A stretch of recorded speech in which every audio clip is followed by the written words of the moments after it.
Portsmouth Naval Prison is a former U.S. Navy and Marine Corps prison on the grounds of the Portsmouth Naval Shipyard in Kittery, Maine. The building has the appearance of a castle. The reinforced concrete naval prison was occupied from 1908 until 1974.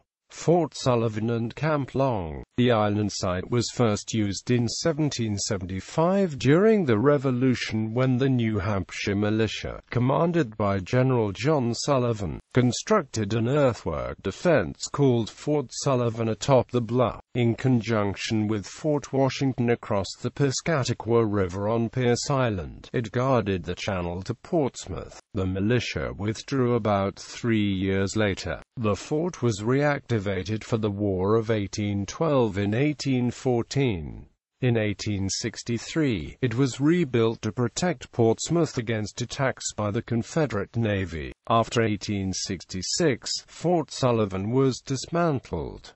Camp Long, named for Secretary of the Navy John Long, was erected nearby during the Spanish-American War. From July 11 to mid-September in 1898, the stockade housed 1,612 Spanish prisoners, including Admiral Pascual Cervera, until returned to Spain. Alcatraz at the east. When Camp Long was dismantled in 1901, the site became available for a naval prison. Constructed between 1905 to 1908, the brig was modeled after Alcatraz, set on an island with tidal currents to deter escape. Colonel Kelton of the Marine Corps was in command when the first Navy prisoners arrived in 1908. It would eventually house Marine inmates as well. The central crenellated tower, roofed in copper, was erected in 1912. Lieutenant Commander Thomas Osborne assumed command in 1917. Called the father of naval corrections, Osborne and 2 others went undercover in the prison to see what changes needed to be made, including living conditions. During World War I, the prison housed wartime convicts, reaching a maximum of 2,295 in 1918.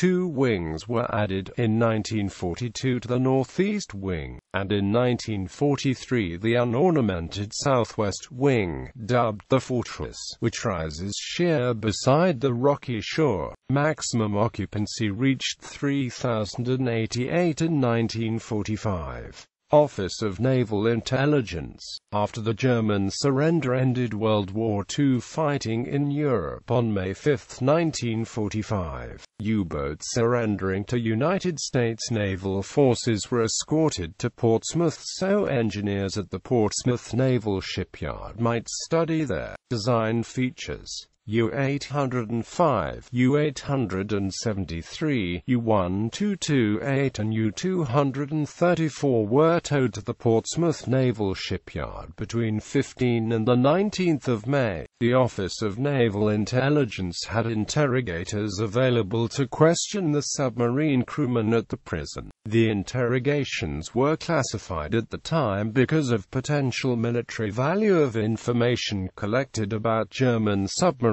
jet aircraft, ballistic missile, guided bomb, and nuclear weapons technology. U-234 had been bound for Japan carrying 1,232 pounds of uranium oxide, a disassembled Messerschmitt Me-262 jet fighter, tons of prototypes and technical documents relating to new weapons, and several senior weapons technicians. The commanding officer of U-873 had conducted submarine-launched ballistic missile experiments with his brother Ernst Steenhoff, who was director for flight mechanics, ballistics, guidance control, and instrumentation at the Peenemünde Army Research Center. Captain Lieutenant Friedrich Steenhoff was slapped by a large, husky Marine guard until his face was swollen and bleeding, and died in a Charles Street jail cell after 2 days of interrogation. Despite subsequent declassification of documents, it is unclear if only realized Steenhoff's ballistic missile connections.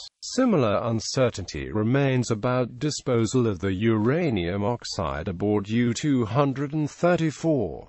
There was inadequate preparation to deal with the arriving U-boats. United States Navy prize crews scattered possessions of the U-boat crewmen as they searched for potential sabotage and intelligence information. While the U-boats were en route to Portsmouth, scattered documents and clothing were perceived as fire and access hazards while the U-boats awaited inspection by shipyard engineers. Material scattered aboard the U-boats was stockpiled in the prison entrance lobby where it was looted by prison guards. Decorations and personal possessions taken from U-boat crewmen were retained as souvenirs rather than returned to prisoners of war as required by the Geneva Convention. Cold War. The brig was used throughout the Korean War and almost to the end of the Vietnam War. During warmer months, it was not uncommon for boats navigating the river to hear shouts and whistles coming from within barred windows of the fortress.